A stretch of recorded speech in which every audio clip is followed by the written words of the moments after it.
नमस्कार बच्चों, स्वागत है आप सभी का। हम पढ़ रहे हैं दो चर वाले रैखिक समीकरण। दो चर वाले रैखिक समीकरण को हल करने की 3 विधियां हैं जो आपके सिलेबस में हैं। उसमें से आपने 2 विधियां कर ली हैं, प्रतिस्थापन विधि और विलोपन विधि। आज हम पढ़ने वाले हैं वज्र गुणन विधि। वज्र गुणन विधि में एक्सरसाइज 3.5 का पहला क्वेश्चन करेंगे हम। समीकरण दिया है 2x + y = 5, पहला समीकरण। दूसरा समीकरण दिया है 3x + 2y = 8।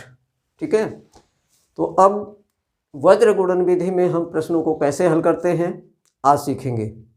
तो चलिए स्टार्ट करते हैं।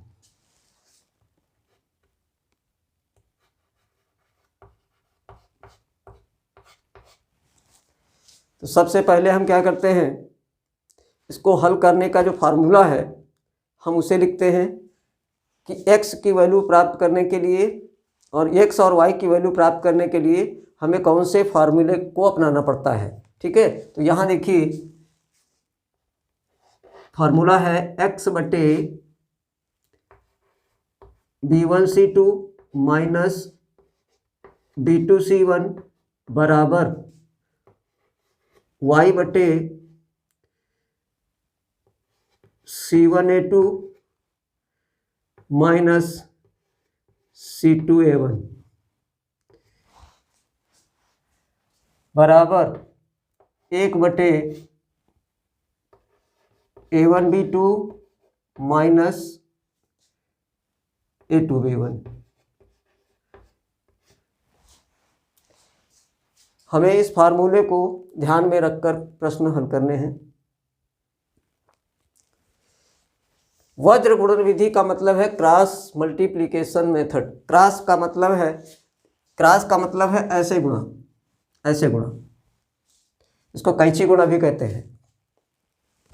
तो देखिए यहाँ पर दिया है x बटे b1c2, यानी कि b1 ये है और c2 ये है। तो सबसे पहले क्या है, इसके साथ गुणा होगा, फिर घटेगा इसमें से b2c1। अब b2c1 इसका इसके साथ गुणा करके इसको घटाया जाएगा।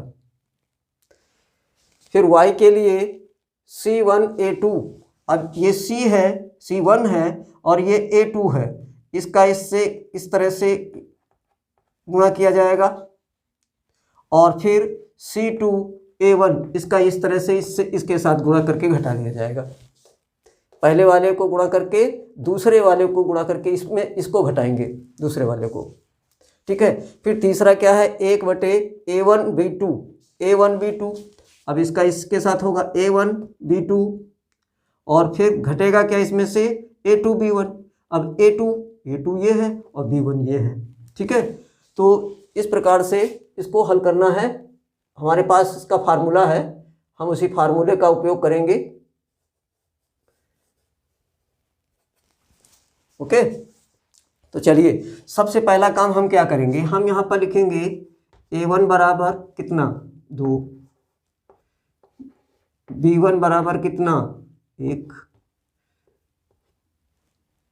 c1 बराबर कितना। अब यहाँ एक चीज देखने वाली है, यहाँ पर कभी कभी कंफ्यूजन हो जाता है। सबसे पहला काम तो हमारा क्या होता है, इसको व्यापक रूप के फॉर्म में बनाते हैं।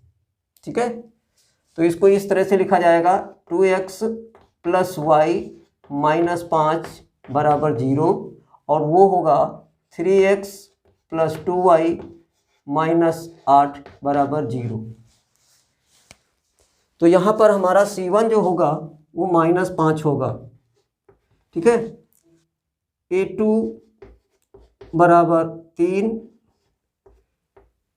b2 बराबर 2 और c2 बराबर ये -8 होगा, -8।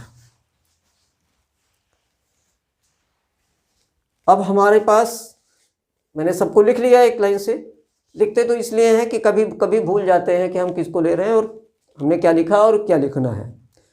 अब हमें इसमें ये वैल्यू रखनी है, ठीक है। तो ये आएगा x बटे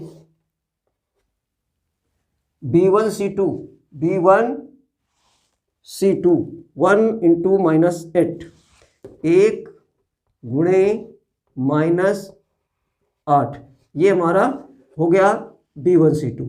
अब माइनस इसमें से करेंगे B2C1। अब B2C1 2 गुणे -5 2 गुणे -5 बराबर। अब देखिए y बटे में y के नीचे क्या लिखेंगे C1A2 तो C1 हमारे पास है -5 और A2 है 3 माइनस C2A1। अब C2 -8 है और A1 हमारे पास है 2 बराबर 1 बटे A1B2 यानी 2 इंटू 2 माइनस A2B1 A2 और B1 3 और 1 3 गुणे 1। अब हम क्या करेंगे, जो ये नीचे वैल्यू है इसको गुणा करके इन दोनों को आपस में घटाएंगे। जो घटाकर वैल्यू आएगी उसको हम नीचे लिखेंगे। तो ये हो जाएगा x बटे -8 करना -8 -5 दूनी -10 और ये माइनस, यानी जब हम इसको लिखेंगे माइनस, इसका तो माइनस हो जाएगा लेकिन बाहर भी माइनस लगा हुआ है तो माइनस माइनस प्लस हो जाएगा और ये हो जाएगा प्लस का 10 बराबर y बटे 5 3 15, ये माइनस का 15 होगा, माइनस है माइनस का 15, माइनस अंदर है माइनस बाहर भी है, 8 दूनी 16, ये प्लस हो जाएगा, प्लस का 16 हो जाएगा, प्लस 16। यहाँ गलती होती है, अगर उसकी वैल्यू भी माइनस में दी है और ये घटाने वाला चिन्ह भी यहाँ लगता है वो भी माइनस है, तो कभी कभी गलती ये हो जाती है कि हम एक माइनस को लिख लेते, हम सोचते हैं कि नहीं हमने लिख लिया, तो डबल डबल माइनस हो जाता है, तो एक माइनस को ब्रैकेट में ही कर लेते हैं, ठीक है। गलती होने के चांस यहीं पर ज़्यादा हैं, बाकी कुछ नहीं है। 1 बटे 2 दूनी 4 -3 एकम 3, तो यहाँ आ गया 10 में से 8 घटेगा तो ये आएगा 2 बराबर y बटे में 16 में से 15 घटेगा तो ये आ जाएगा 1 और 1 बटे 4 में से 3 जाएगा तो बचेगा 1। तो हमारे पास x बटे 2 बराबर y बटे 1 बराबर 1 बटे 1, ये हमें वैल्यू प्राप्त हो रही है। तो हम क्या करेंगे, एक बार हम x की वैल्यू x बटे 2 यहाँ रखेंगे इसके बराबर में, और एक बार हम y बटे 1 को इसके बराबर में रखकर हल करेंगे और हमारा आंसर आ जाएगा, ठीक है। तो चलिए x बटे 2 बराबर 1 बटे 1, ध्यान दीजिए x बटे 2 बराबर 1 बटे 1। तो अब देखिए अगर इस तरह से दिया है तो क्या करेंगे, x एकम x, इसको इस तरह से लिखेंगे x बराबर 2 एकम 2, x बराबर 2, ये आपकी वैल्यू होगी x की। अब देखिए यही लिख देते हैं